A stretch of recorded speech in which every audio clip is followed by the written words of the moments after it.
Diversity is not the same, folks, as inclusion. Right. Are we including people to be part of the process? That's the things that need to be talked about. Diversity kind of become this word. It's like, oh, yeah, we're trying to be more diverse. We're having conversations. We have a committee. I don't know why I made that voice, but that's how I feel like those people probably sound. But as you mentioned before, the committees are largely, it's white. It's the same. Yes, it's the same thing. Look, this is why people in positions of power being people of color matter. But this also sparks a bevy of other issues. And I guess we'll start at the top of this, right? So before we get into the actual numbers of this, let's get to the numbers now. Because Esmeralda Bermudez then went on. Yes, Newsroom Leadership 2018 reports. This is from the New York Times. This is just of all of the newspapers. Oh no! I'm saying the source. These numbers was from a report done by the New York Times. Yeah, which is interesting that the New York Times is the first outlet here. But these are basically major. But let's give New York Times some credit here. They put themselves on blast as being part of this study. So, good job. That's good journalism. So I have no problem with that. So these are major newspapers across America, many of which people still read, and these are their numbers in terms of how many, the percentage of white people that are in these buildings, which we were talking about in this episode. New York Times, 78% white. Washington Post, 77% white. Wall Street Journal, 84%. LA Times, 64%. So Esmeralda Bermudez posted her own outlet.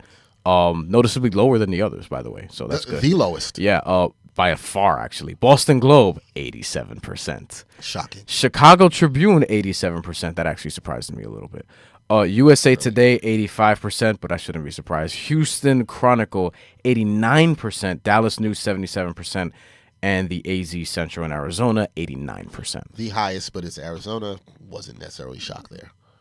Houston and Arizona both almost at 90%. Houston, interesting, right? Here's what I want to know. Houston's a city with a very large black population. Yeah. Well, you know what else is interesting is Wall Street Journal and New York Times. We talk about the diversity in New York City.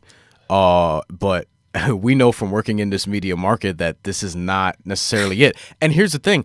I think this is only part of why it's awful, because if you continue, of the 22% people of color are at, outlet X, for example, how many of them are in positions of quote unquote power or leadership or management, where a lot of them are probably just staff? They might have 22% people of color in the office, but they might have 1% of people who actually have some sort of management position or senior editing position or that kind of thing. I can just look at people I know, in this industry and game. How many people do I know that are editors, managing editors, producers, executive producers, if you want to take things on the TV side? Very few. And I know a good amount of people. Yeah. Over the years of my career of doing this, and there's very few people of color that I know of that. Now, the places this, where you will see this, for people who know, I've done some work for ESPN Deportes and International. They seem to have done a good job of, at least with the Spanish language stuff, of having people who are producers who are actually Latino, but that's not always the case, because I've also been on some shoots where it is Latino talent and me as a black person working the camera, and the producers have been white. And I'm not saying that's always the case there at ESPN, because there's cases where I've seen the other way around. So there are people making hiring decisions there, or managing editors. A lot of the managing editors I talk to when they call me up for freelance work are Latino, and I'm happy to see that. Yeah. Because I think that's fantastic. But it's also a Spanish-speaking outlet, and I think that's part of the powered by and they need. But that's part of the problem too, is that if you can't speak Spanish, we're just gonna keep you over there. We're not gonna bring you over. That's true. Like it's now we're starting to see Tony Collins on ESPN, for example. Your point is you don't see him because now we're starting to see Marley Rivera on ESPN, for example. Right, but at least that's starting. Yeah, some outlets can't even say that. ESPN doesn't have. I do think ESPN deserves credit for that's what I'm saying. The stuff they've done. But what I'm saying is, it also took forever to get here, and this is the thing. See, here's something you got to learn real quick. Change is always slow, man. People want it to be quicker. It ain't going. Look, in this America, and this is something I'll say. Black folks, we've always known change here is always going to be slow. But is change happening? Because based on these numbers, it's a good question that we just pointed out, I mean, I would think that these numbers would be lower. I would like to think that. Well, then, okay. But then I myself, as well as you, have been in a lot of press rooms where we are outnumbered, which is basically all of them. I don't think, to answer your question directly, no, I think these numbers reflect that change is not happening. I think that it's actually gone the other way. And I think it's interesting if you look at the numbers, if we look back to the NPR stuff, okay? And that was based on from 2015 data and then looking to 2018. And percentage of sources of color decreasing from 27 to 20 tells you that it's going in the wrong way. Now, let's also be real, and I don't want to get too political, but I'm going to get some political in this. What's happened in that time? There's been a change in office that has reflected certain attitudes that have had certain people emboldened to do certain things. So when that stuff happens, these things have cause and effect. And so I don't think we should be surprised that when we've seen what's happening in our the highest office in this country with number 45, and the way he spewed certain ideas and empowered certain people to not care about diversity, to try to get their America back when it was not their America in the first place, because they stole it from the indigenous peoples of this land. Educate yourself. That's part of the problem. So how many of those people in power align with some of those ideals and don't necessarily care about people who look like you and me? I think some of that is happening. We have to look at what's happening in the times, reflects what's happening in our society, reflects what's happening in the newsrooms. It's always going to be a reflection of that. So unless you speak out of it like we're saying and saying, yo, that stuff is whack. Yeah. All of y'all buying into that stuff or the fake diversity stuff, but you're not talking about inclusion. I'm not here for talking about diversity. I'm here about talking about inclusion. When Marley Rivera gets on ESPN, when Tony Collins gets on ESPN, and you get to see them on ESPN proper and in different platforms, that's inclusion. Yeah. That's just not talking about diversity. Yeah. And that's inclusion. And by the way, they've earned that. You know what I mean? Like, if we can just strip this down to its most basic form, right? People, a lot of white people say this, their mission is to hire the best people, right? And a lot of times, that seems to be, as we've seen, 80% white in the company, 75% white in the company. I hate that statement. I hate it too, because basically what you're saying in code is you don't really care about inclusion like that, because you're trying to hire the best people, quote unquote, regardless of color. But that's not what you're really saying. What you're not acknowledging when you say that is you're not acknowledging history. So you're also not acknowledging that some of us are better than you guys at this. But here's the thing. If we're stripping it down to its most basic form and we're talking about employment, jobs, all that stuff, skill also matters. And skill matters, and opportunity to even have that skill matters. And that's the point I'm talking about with history. So if you look at a lot of minorities that have come in this country, you're now trying to infiltrate and get into places that have largely been white institutions. By the definition of the way things have been in America, there's almost no institution that you can argue that doesn't have a history of racism or level of racism to it because of the power structures that have been. So no matter what it is, I don't care if it comes to sports. We talk about looking at ownership in football, there's only one owner of color, and his values don't align with yours and mine. There's not even in the NBA. There's one minority owner. Yeah, and he's the greatest basketball player of ever all time. Like, so he had to look at the standard it had to get that right. Right, exactly. There's a clear economic and racial gap. To not acknowledge that and then say, hey, we're going to hire the best people ever, tells me you don't care about closing that gap. Right. Because if you care about closing that gap, what you're going to do is say, I want to hire the best people and have my company be the most inclusive place that it can, the most inclusive and talented place that it can be. Yes, people, and I'll say this, yes, to white people in position of power, you can do both. And that doesn't the two don't have to be mutually exclusive. You can do both. And that doesn't even include the places that, as we've talked about on this podcast, where a lot of the people of color you see are former athletes, especially black people. Right. A lot of the people you see are former athletes, not other people who have great insight, like they can put you on, Gerard on, Vinny Goodwill, Jamal Murphy, and other people that we know. Is there room for those people?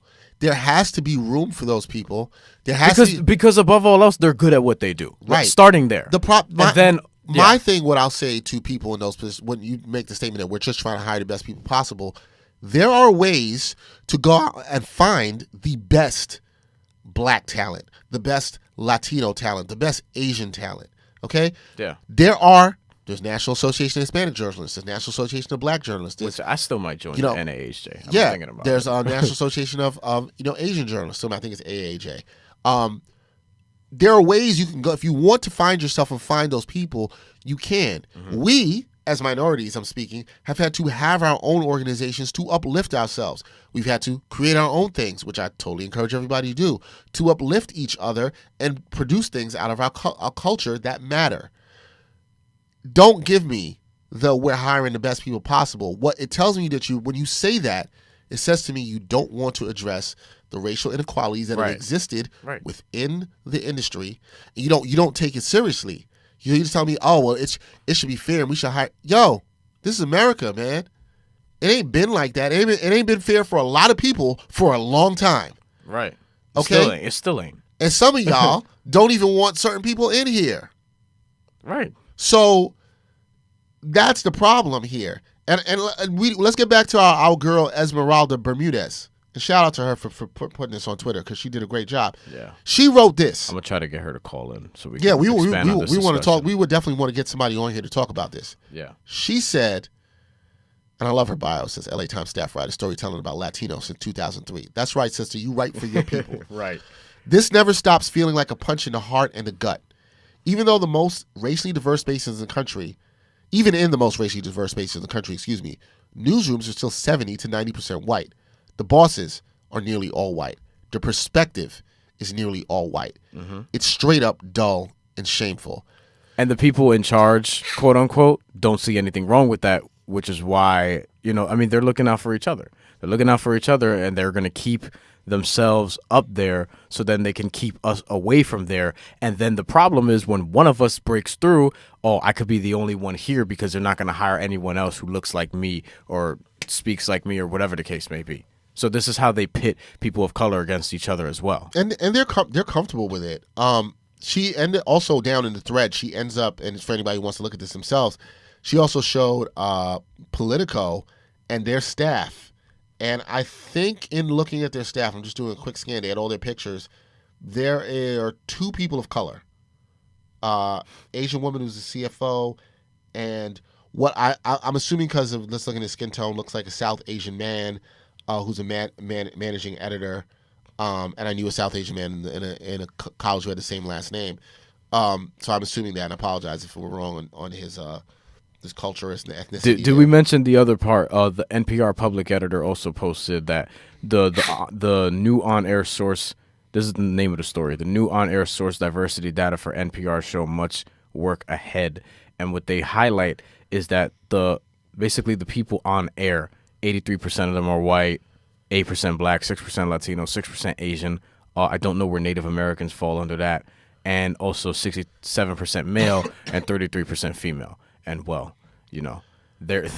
that's another element of this as well. I agree. Yeah, it is. I thought Esmeralda also focused on her company, the LA Times. She said LA Times has seen an awesome rise in Asian representation. It's got a long way to go when it comes to hiring and promoting Latinos. The reason what I like that she did here too is she also looked at what you were talking about earlier, Brian, which is shouldn't your newsrooms reflect, especially these local papers, the kind of readership that they have around them? So she talked about the California Latino population, not LA, just California. Nearly 40% Latinos in California. There are places in California named San Jose, San Diego, San Francisco. You know what I'm saying? Right. Like, yeah. The LA we out there. The LA County. Now, whoever you've been, if I've been in LA, you see tons of Latinos. LA County Latino population 50%. So potentially 50%. I don't know how that translates to the readership for the LA Times. I'm not sure. Like, I don't know if all Latinos out there are really reading the LA Times. I'm not I sure, would think a good amount of them are. Yeah. But I don't know that, right? LA Times overall Latino numbers in the company 16%. Esmeralda, one of them. LA Times Latino leadership 6%. The question, the thing that she brings up, I think, is can you increase those numbers to reflect the population when there are such a small amount of Latinos in positions to hire people? For people, our listeners out there who might get a little defensive about this, what we are not saying is just because there are black and Latino leadership people in there or Asian, that they're going to say, oh man, you know what? We're going to try to hook up and bring some other Latinos or Asians or black people along. What we're saying is they might have a little bit more sensibilities about trying to diversify the newsroom. So if there is a highly qualified Asian candidate or Latino candidate or black candidate, and they realize it might speak to a certain segment of the audience, they might be more inclined to give that person a chance instead of the way the power structure has been and just hiring people that look like them. And then there's also the other news of a certain company that I kind of alluded to before. What they also did recently was slash their social media staff. And of the 5 people they let go of, 3 of them were Latino. 3 of them were minorities, I should say. Yes. 1 of them was Latino. 1 of them had a specifically Latino position that was meant to be bilingual. And they didn't see the value in that. So then there's that happening as well. Which was interesting because I'm not going to mention we're not going to mention the company or nope. how we know this. But if you follow me and you know this person, which you probably do if you follow me, it's not hard to find. You'll figure it out. It's not hard to find. You'll figure it out. But what I will say is it's interesting they did that, considering what the company does serves a significant, in my opinion, and she population of listens to this show, so she'll know that we're talking yes. about her. Shout out to her. We love her. We do, and stay strong, sister. Yeah. This company that she worked for served Latino population, I think, in a major way. So to be undervalued by that, and I told her this, it's concerning. Yes. Just that they didn't see the value in that. That is concerning. Yes. And the culture group with all white people was told to me by someone in there. One of their 2 black people in that office. So. Yeah. Interesting. But this is what I'm saying. It's like this is what people don't understand, and we're also not going to get anywhere if white people don't start like speaking up about this too. Like if they're not going to care about it, then we're only going to get but so far. And then we have to create our own opportunities. And this is how a long time ago BET becomes a thing. And remember the pushback for that when that was being created. Even people now will say, "Oh, why is there BET? You know, why is there a whole black sort of television channel?" I don't even care to engage to answer people that question. Like it's break it down for them. If you ask me that question, you are the problem. Right. I don't have anything to say to you. Exactly. Honestly. But I'm saying like this is only going to get but so far if people who are in these positions right now don't see the value in diversity and inclusion.